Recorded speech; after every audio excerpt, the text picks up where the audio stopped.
অতি সোনকালেই সুস্থ হৈ উঠক ভগৱানৰ ওচৰত প্ৰাৰ্থনা জনাইছোঁ। 2020 চনৰ 28 ফেব্ৰুৱাৰীৰ এটা ফেচবুক পোষ্ট।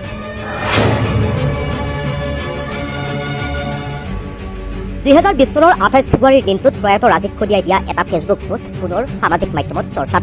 ফেচবুক পোষ্টটোত লিখিছিল, অতি সোনকালেই সুস্থ হৈ উঠক ভগৱানৰ ওচৰত প্ৰাৰ্থনা জনাইছোঁ।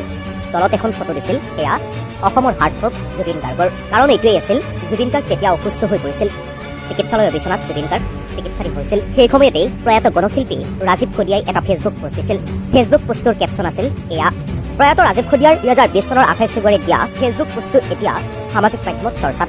কিয়নো গণশিল্পী ৰাজীৱ খদিয়াৰ মৃত্যুৰ সন্দৰ্ভত অসমৰ হাৰ্টথ্ৰব জুবিন গাৰ্গে কৰা মন্তব্যই এতিয়া জোকাৰিছে ৰাজ্য। জুবিন গাৰ্গক ভাল সকলোৱে পায়। জুবিন গাৰ্গৰ নামটোত আছে এক আৱেগ। অসম সম্পদ বুলি ক'লে জুবিন গাৰ্গৰ নাম ল'বই লাগিব। সৰুৰ পৰা বুঢ়ালৈ প্ৰায় সকলোৱে ভাল পায় জুবিন গাৰ্গক।